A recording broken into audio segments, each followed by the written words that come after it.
നമസ്തേ. ഓരോ ചിന്തകൾക്കും ഒരു തരംഗമുണ്ട്. നമ്മളെപ്പോഴും ഭയത്തിലും ആശങ്കയിലുമാണെങ്കിൽ അതേ തരംഗത്തിലുള്ള സംഭവങ്ങളായിരിക്കും വന്നു ചേരുക. എനിക്ക് കടം വരരുത് എന്നുള്ള ഭയം അത്തരത്തിലുള്ള എനർജിയാണ് വളർത്തുന്നത്. പ്രപഞ്ചത്തിനെ സംബന്ധിച്ചിടത്തോളം അത് വാക്കുകളെയല്ല, എനർജിയെയാണ് സ്രവിക്കുന്നത് എന്നുള്ളതാണ് ഏറ്റവും പ്രധാനപ്പെട്ട കാര്യം. നമ്മൾ ആഗ്രഹിക്കുന്ന കാര്യങ്ങൾക്കപ്പുറത്തേക്ക് നമ്മൾ വൈബ്രേറ്റ് ചെയ്യുന്ന കാര്യങ്ങളെയാണ് നമ്മൾ ആകർഷിച്ചെടുക്കുന്നത്. പോസിറ്റീവായിട്ടുള്ള വാക്കുകൾ പറയുന്ന സമയത്തും ഉള്ളിൽ ഭയമുണ്ടെങ്കിൽ ആ ഭയമാണ് റിയാലിറ്റി ആയിട്ട് പ്രകടമാകുന്നത്. ആളുകൾ ചിലപ്പോൾ നമ്മളിൽ നിന്ന് അകന്നു പോയേക്കാം. ആ സമയത്ത് നമ്മൾ വിചാരിക്കും നമ്മുടെ ഭാഗത്ത് എന്തോ പ്രശ്നമാണല്ലോ എന്നുള്ളത്.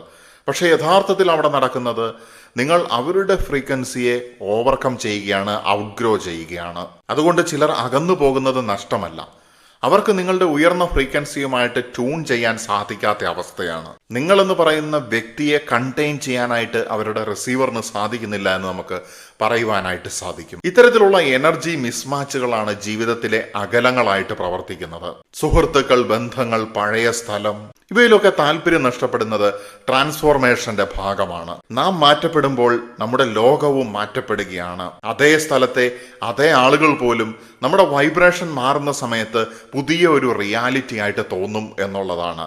നമ്മുടെ പെർസെപ്ഷൻ എലവേറ്റ് ചെയ്യപ്പെടുകയാണ്, അഥവാ നമ്മുടെ വീക്ഷണം മാറുകയാണ്. നമ്മുടെ ബോധമണ്ഡലത്തിന് വികാസം പ്രാപിക്കുകയാണ്. നമ്മുടെ അകത്തുള്ള വികാരമാണ് പുറത്തുള്ള ലോകത്തിനെ ഷെയ്പ്പ് ചെയ്യുന്നത്. നമ്മൾ കൃതജ്ഞതയിൽ വൈബ്രേറ്റ് ചെയ്തിട്ടുണ്ടെങ്കിൽ നമുക്ക് സമൃദ്ധി അല്ലെങ്കിൽ അബൻഡൻസ് നമ്മളിലേക്ക് വന്നു ചേരുമെന്നുള്ളതാണ്. നമ്മൾ എപ്പോഴും ഒരു അഭാവത്തിലാണ് വൈബ്രേറ്റ് ചെയ്യുന്നതെങ്കിൽ നമുക്ക് കുറവുകൾ വരികയും ചെയ്യും. നമുക്ക് വേദന നൽകിയിരിക്കുന്ന വ്യക്തികളും സാഹചര്യങ്ങളും സന്ദർഭങ്ങളും ഒക്കെ യഥാർത്ഥത്തിൽ നെഗറ്റീവ് അല്ല, അവരൊക്കെ എനർജി ടീച്ചേഴ്സ് ആണ്. അവർ നമ്മുടെ വൈബ്രേഷനെ മിറർ ചെയ്ത് കാണിക്കുകയാണ് ചെയ്യുന്നത്. ഇതിലൂടെ ഇനി ഇത് നിങ്ങൾക്ക് ആവശ്യമില്ല എന്ന് പ്രപഞ്ചം പറയുകയാണ്. ശാന്തതയിലേക്ക് നമുക്ക് പലപ്പോഴും ആകർഷണം ഉണ്ടാകാറുണ്ട്. ഇത് യഥാർത്ഥത്തിൽ നമ്മുടെ വൈബ്രേഷനിൽ റീസെറ്റ് നടക്കുന്ന സമയത്താണ്. ധ്യാനം, പ്രകൃതി, ഏകാന്തത, ഇതൊക്കെ ഇതിന്റെ ഉദാഹരണങ്ങളാണ്. ഇതൊക്കെ നമ്മുടെ വൈബ്രേഷനെ പുതുക്കുന്നു. അവിടെ നിന്നാണ് പുതിയ ജീവിത രീതികൾ ആരംഭിക്കുന്നത്.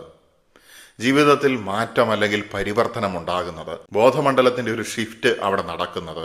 അതുകൊണ്ട് നമ്മൾ വാക്കുകൾ മാറ്റുന്നതിനപ്പുറത്തേക്ക് വികാരത്തെ മാറ്റുക എന്നുള്ളതാണ് ഏറ്റവും പ്രധാനപ്പെട്ട കാര്യം. ചുരുക്കി പറഞ്ഞിട്ടുണ്ടെങ്കിൽ ഒരേ രീതിയിലുള്ള പ്രാർത്ഥനകൾ, ഒരേ രീതിയിലുള്ള വാക്കുകൾ, ഒരേ രീതിയിലുള്ള ചിന്തകൾ, ഇതൊക്കെ എത്ര തവണ അഫേം ചെയ്തിട്ടുണ്ടെങ്കിലും, അല്ലെങ്കിൽ സെൽഫ് അഫർമേഷൻ ആയിക്കോട്ടെ, എത്ര തവണ റിപ്പീറ്റ് ചെയ്തിട്ട് കാര്യമില്ല.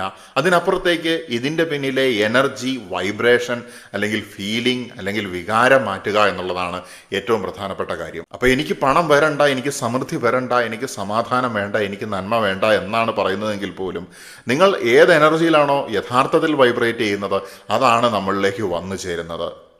വാക്കുകളേക്കാൾ എത്രയോ പ്രസക്തമാണ് എനർജി അല്ലെങ്കിൽ വൈബ്രേഷൻ എന്നുള്ളതാണ് ഞാൻ ഈ ഉദാഹരണത്തിലൂടെ പറയുവാനായിട്ട് ആഗ്രഹിക്കുന്നത്. അതുകൊണ്ട് എനിക്ക് സമാധാനം വേണമെന്ന് പറയുന്നതിന് പകരം ഞാൻ സമാധാനമാണ് എന്നുള്ള അവബോധം നമ്മുടെ ഉള്ളിൽ ഉണ്ടാകണം എന്നുള്ളതാണ്. വിശ്വാസം എനർജിയായിട്ട് പ്രക്ഷേപണം ചെയ്യപ്പെടുമ്പോൾ പ്രപഞ്ചം അത് തിരിച്ചറിയുകയാണ്.